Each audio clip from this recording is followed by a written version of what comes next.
Hey guys, welcome to my YouTube channel English Mantra. मैंने अपनी last class में kind of noun finish किया था और नाउन नंबर स्टार्ट करने से पहले मैंने आपको बोला था कि हम कुछ इंटरेस्टिंग फैक्ट्स के बारे में जानेंगे। वो इंटरेस्टिंग फैक्ट्स जो इंग्लिश लैंग्वेज से रिलेट करते हैं। इंग्लिश लैंग्वेज के बहुत सारे ऐसे इंटरेस्टिंग फैक्ट्स हैं जिनको आप जानते हैं और जिनको आप नहीं भी जानते हैं। आज उनमें से कुछ फैक्ट्स मैं आपके लिए लेकर आई हूँ और उनके बारे में डिस्कस करते हैं। ओके, तो पहले हम बात करते हैं इंटरेस्टिंग फैक्ट्स में। पहले सेंटेंस लिखती हूं मैं आपके लिए। The quick brown fox jumps over the lazy dog. Okay, ये एक हमारा सेंटेंस है और आप नोटिस करेंगे, अगर आप पॉज करके देखेंगे तो आप नोटिस करेंगे कि इसमें पूरे 26 लेटर को यूज किया है। इंग्लिश लैंग्वेज में 26 लेटर्स होते हैं और इस पूरे सेंटेंस में पूरे 26 लेटर में सब मिल जाएगा। आपको ए भी मिलेगा, बी भी मिलेगा, सी, डी, इस तरह से पूरे 26 लेटर का यूज किया है। और इन सेंटेंसेस को हम कहते हैं पेनग्राम सेंटेंसेस। ओके, इन सेंटेंसेस को हम कहते हैं पेनग्राम सेंटेंस। पेनग्राम सेंटेंसेस अगर आप गूगल पर सर्च करेंगे तो आप एक लंबी लिस्ट पाएंगे वहां पर इन सेंटेंसेस की, लेकिन the quick brown fox jumps over the lazy dog ये एक पॉपुलर पेनग्राम है। और आपको पता है इसी चीज से जुड़ा एक और फैक्ट है कि अमेरिका में जब भी लोग सुबह सुबह अपने लैपटॉप पे डेस्कटॉप पे वर्क करने के लिए बैठते हैं तो सबसे पहले वो एक पेनग्राम सेंटेंस टाइप करते हैं, just to know if all the keys are working और नॉट। और इससे उनको पता चल जाता है कि सारे कीज प्रॉपर्ली वर्क कर रहे हैं या नहीं कर रहे हैं। अब आप सोचेंगे कि वो ए से लेकर जेड तक एक सेंस में भी मतलब टाइप कर सकते हैं, like A B C D, लेकिन कोई भी कीबोर्ड ऐसा नहीं होता है जिसमें एक सीक्वेंस में ए बी सी डी दिया होता है। तो ये उनके लिए ज्यादा इजी पड़ता है कि एक पेनग्राम टाइप कर लें ताकि उनको कीज के बारे में पता चल जाए। ओके, चलते हैं अपने नेक्स्ट फैक्ट की तरफ। अब हम अपने सेकंड फैक्ट को देखते हैं। सेकंड फैक्ट क्या है? सेकंड फैक्ट में है पैलिंड्रोमिक। Palindromic words. अब ये पैलिंड्रोमिक वर्ड्स क्या होते हैं? पैलिंड्रोमिक वर्ड एक ग्रीक वर्ड है। ये एक ग्रीक वर्ड है जिसका मतलब होता है running backward. Okay, palindromic means होता है रनिंग बैकवर्ड। कुछ ऐसे शब्द होते हैं जिनको आप राइट टू लेफ्ट पढ़ें या लेफ्ट टू राइट पढ़ें, उनके जो लेटर्स होते हैं वो सेम रहते हैं। जैसे रिफर, ओके, जैसे मॉम, सिविक, डैड, लेवल, ये कुछ ऐसे और भी एग्जाम्पल्स हैं, बट ये कुछ ऐसे वर्ड्स हैं जिनको आप राइट टू लेफ्ट या लेफ्ट टू राइट दोनों तरह से पढ़ने में आपको सेम लेटर मिलेगा। Like R E F E R refer, R E F E R refer, M O M mom and M O M mom, आपको दोनों तरफ से आपको सेम वर्ड मिलेगा। थर्ड फैक्ट क्या है? द से। द एक बहुत कॉमन वर्ड है और सबसे ज्यादा जो यूज होने वाला वर्ड है इंग्लिश लैंग्वेज में वो द है। अब द को हम दो तरह से प्रोनाउंसिएट करते हैं, एक हम बोलते हैं द और एक हम बोलते हैं दी। दोनों तरह से प्रोनाउंसिएट करते हैं, लेकिन क्या आप जानते हैं कि ये दोनों यूज जो होते हैं इनके अलग अलग होते हैं? अगर हम कहते हैं दी ऑरेंज तो हम इसको दी पढ़ेंगे, बट अगर हम कहते हैं द कार तो हम इसको द पढ़ेंगे। ठीक है ना, हम इसको द पढ़ेंगे और यहां पर हम इसको दी पढ़ेंगे। क्यों? क्योंकि जो यहां पर हमने इसको दी पढ़ा है, क्यों? क्योंकि ये वोवेल से पहले यूज हो रहा है और ये कॉन्सोनेंट से पहले यूज हो रहा है। जब कोई वर्ड वोवेल से स्टार्ट होता है तो उसके पहले अगर हम द लगाते हैं तो उसको पढ़ते हैं दी, और अगर वो कॉन्सोनेंट से स्टार्ट होता है वर्ड और उसके पहले अगर हम द लगाते हैं तो हम उसको द पढ़ते हैं, तब हम उसको दी प्रोनाउंसिएट नहीं करते हैं। तो ये है फैक्ट द से जुड़ा हुआ। द एक ऐसा वर्ड है जो इंग्लिश लैंग्वेज में सबसे ज्यादा यूज होता है। ओके, तो हमारा थर्ड फैक्ट क्या है? आइए, थर्ड जो हमारा फैक्ट है वो है घोस्ट वर्ड। अब ये घोस्ट वर्ड क्या होता है? घोस्ट मीन्स तो होता है भूत। अब ये घोस्ट वर्ड क्या होते हैं? देखिए, कभी कभी क्या होता है, मिस प्रिंटिंग की वजह से या किसी भी प्रॉब्लम की वजह से कुछ ऐसे वर्ड डिक्शनरी में प्रिंट हो जाते हैं जो मीनिंगलेस होते हैं, जिनका कोई मीनिंग नहीं होता है। 1935 में एक वर्ड वेबस्टर की न्यू इंटरनेशनल डिक्शनरी में प्रिंट हो गया था, DORO, डोरो। डोरो एक ऐसा वर्ड है जो घोस्ट वर्ड प्रूव हुआ और नेक्स्ट 5 ईयर तक ये वर्ड डिक्शनरी में रहा, जब तक कि नया एडिशन नहीं आ गया। ठीक है ना? 1935 से 1940 तक ये वर्ड डिक्शनरी में रहे, लेकिन नेक्स्ट एडिशन पर इसको रिमूव किया गया क्योंकि इसका कोई मीनिंग ही नहीं होता है और इसको घोस्ट वर्ड कहा गया। इस तरह के जितने भी वर्ड बाद में डिक्शनरी में आते गए सब घोस्ट वर्ड ही कहे जाते क्योंकि वो मीनिंगलेस होते हैं और कहीं से इंग्लिश लैंग्वेज में एग्जिस्ट नहीं। ठीक, नेक्स्ट फैक्ट क्या है इंग्लिश लैंग्वेज के बारे में?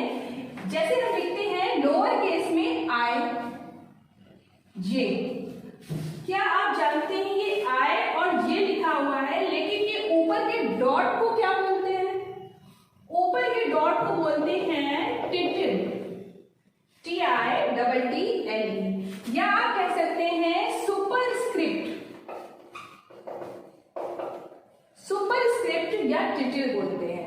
हर चीज का एक मतलब होता है। लोअर केस में जब हम आई के ऊपर डॉट लगाते हैं या जे के ऊपर डॉट लगाते हैं तो उसको टिटिल बोलते हैं या आप सुपरस्क्रिप्ट बोलते हैं, जिसका हिंदी में मतलब होता है उपलिखित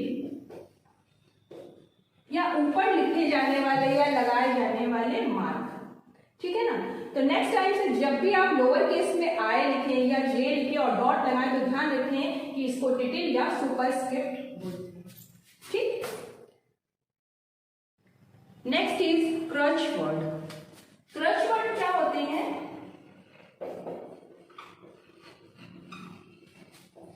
देखिए, क्रच तो वो चीज होती है जिससे डिसेबल्ड पीपल यूज करते हैं, हेल्प लेते हैं उससे वॉक करने के लिए कि वो प्रॉपर्ली वॉक कर सके। लेकिन क्रच वर्ड जब हम लोग स्पीकिंग में यूज करते हैं तो ये वो वर्ड होते हैं जब हम लोग बोल रहे होते हैं और कुछ सोचने के लिए यूज करते हैं। ये क्या वर्ड होते हैं? देखिए, जैसे लाइक, naturally, actually, moreover। देखिए, बहुत सारे लोगों के अपने अपने तरीके होते हैं बोलने के। कुछ लोग लाइक बार बार बोलते हैं, कुछ एक्चुअली, कुछ लोग नेचुरली, मोरओवर, इस तरह के अपने अपना सर्टेन वर्ड्स यूज करने का तरीका होता है। और इनको ही कहते हैं क्रच वर्ड। इनको हम कहते हैं फिलर्स। इन्हें हम फिलर्स भी कहते हैं। जब आप कोई बात कर रहे होते हैं, बोल रहे होते हैं और आप कुछ भूल जाते हैं या आप सोचने लग जाते हैं तो आप लाइक इस तरह से साउंड निकालने लगते हैं या इन वर्ड्स का यूज करते हैं बार बार, तो वो क्रच वर्ड कहलाते हैं कि आप हेल्प लेते हैं इन वर्ड्स की जस्ट टू थिंक। ओके, जैसे कि I was like going to the market, there I saw like oranges, apples, like. तो ये जो लाइक बीच में यूज किया गया, अगर इनको नहीं यूज करें तो बेटर आप स्पीक कर सकते हैं, बेटर वे में आप लिख सकते हैं। इन सारे वर्ड्स को हम राइटिंग में यूज नहीं करते हैं। अगर यूज करते हैं तो वो थोड़ा क्लमसी होता है। हमको अवॉइड करना चाहिए। क्रच वर्ड्स हमको यूज नहीं करने चाहिए, ना ही स्पीकिंग में और ना ही अपने राइटिंग में। ये हमारी राइटिंग और स्पीकिंग दोनों को क्लमसी बनाते हैं। ठीक है ना? तो ये हमारे होते हैं क्रच वर्ड जो कि बहुत सारे लोग स्पीकिंग में यूज करते हैं। ठीक, नेक्स्ट हमारा फैक्ट बहुत इंटरेस्टिंग है क्योंकि हम ये जानेंगे कि इंग्लिश लैंग्वेज का सबसे लॉन्गेस्ट वर्ड क्या है। ठीक है ना? देखिए, इंग्लिश लैंग्वेज का जो सबसे लॉन्गेस्ट वर्ड कहा जाता है वो है pneumonoultramicroscopicsilicovolcanoconiosis. Okay, ये एक लॉन्गेस्ट वर्ड है, pneumonoultramicroscopicsilicovolcanoconiosis. देखिए कैसे इसको लिखते हैं, pneumonoultramicroscopicsilicovolcanoconiosis. ये लॉन्गेस्ट वर्ड है जिसमें 45 लेटर्स हैं। आप वीडियो पॉज करके इसको आराम से प्रोनाउंसिएट करिएगा और इसके लेटर काउंट करिएगा। इसमें 45 लेटर्स हैं और ये क्या है, ये एक लंग डिसीज है। ये एक लंग डिसीज है।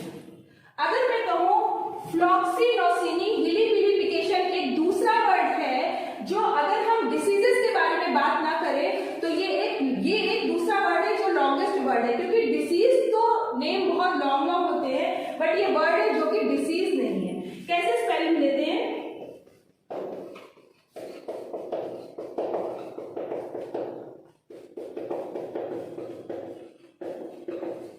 Yes, फ्लॉक्सीनोसिनी हिलिपिलिफिकेशन, FLOCCINAUCINILIPIFICATION।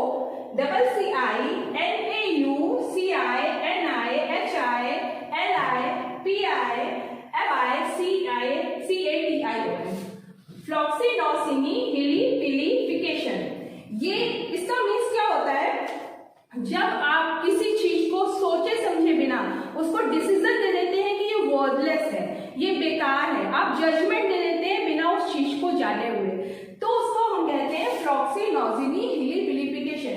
ये लॉन्गेस्ट वर्ड है इंग्लिश लैंग्वेज का अगर हम डिसीजेस की बात नहीं करें, लेकिन अगर हम डिसीजेस की बात करते हैं तो ये लॉन्गेस्ट वर्ड है जिसमें 45 लेटर है और इसमें 29 लेटर है।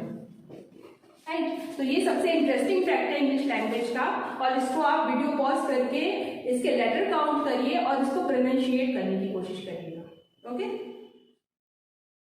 अभी तक हमने कुछ सेंटेंसेस जाने लाइक पेनग्राम, लॉन्ग सेंटेंसेस जाने, कुछ वर्ड्स के बारे में जाना लाइक घोस्ट वर्ड क्या होते हैं। अब कुछ लेटर्स की बात करते हैं। अगर मैं लिखूं DREAMT तो ये एक ऐसा वर्ड है जो लास्ट में MT पर फिनिश होता है और इंग्लिश लैंग्वेज का कोई भी दूसरा वर्ड MT पर फिनिश नहीं होता। मीन्स ये एक अकेला वर्ड है जो MT पर फिनिश होता है। ये पास्ट फॉर्म होता है ड्रीम का पास्ट फॉर्म होता है जिसका मतलब होता है सपना देखा, और ये सोलो वर्ड है, अकेला वर्ड है इंग्लिश लैंग्वेज का जो M और T पर फिनिश होता है। ओके, नेक्स्ट क्या है, लेटर से रिलेटेड हमारा नेक्स्ट फैक्ट क्या है कि लेटर E जो होता है वो सबसे ज्यादा यूज किया जाने वाला लेटर होता है इंग्लिश लैंग्वेज का। हम राइटिंग में सबसे ज्यादा लेटर E को यूज करते हैं और सबसे कम यूज किया जाने वाला लेटर होता है Q सबसे कम हम यूज करते हैं और जब भी हम यूज करते हैं इसके साथ हम U जरूर यूज करते हैं। और अगर हमने इसके साथ U यूज नहीं किया है, आप डिक्शनरी में उठाकर देखेंगे Q के साथ कहीं यूज U भी नहीं भी किया गया है U को, तो आप देखेंगे कि वो इंग्लिश वर्ड नहीं है, या तो वो फारसी वर्ड होगा या अरबिक वर्ड होगा, बट वो इंग्लिश वर्ड नहीं होता है। हम जब भी Q का यूज करेंगे तो U के साथ ही करेंगे, लेकिन सबसे कम हम Q यूज करते हैं और सबसे ज्यादा हम E का यूज करते हैं। एक चीज और, अगर हम इंग्लिश लैंग्वेज की डिक्शनरी उठाकर देखेंगे, डिक्शनरी में हम देखेंगे कि सबसे ज्यादा पार्ट जो लेटर S से घिरा हुआ है। लेटर S से इंग्लिश लैंग्वेज में सबसे ज्यादा वर्ड होते हैं, सबसे ज्यादा पार्ट कवर करता है लेटर S के वर्ड। तो ये कुछ इंटरेस्टिंग फैक्ट्स हैं जो आज हमने डिस्कस किए। पार्ट 2 में हम कुछ और फैक्ट्स डिस्कस करेंगे जो बहुत ही इंटरेस्टिंग होंगे इंग्लिश लैंग्वेज से रिलेटेड। आई होप आज का ये वीडियो आपको अच्छा लगा होगा, और अगर आपको वीडियो अच्छा लगा तो प्लीज वीडियो को लाइक करिए, हमारे चैनल इंग्लिश मंत्रम को सब्सक्राइब करिए, और अगर आपकी कोई क्वेरी है तो प्लीज कमेंट बॉक्स में कमेंट करिए। I want to say thanks to Unique Tech Computers for their technical support.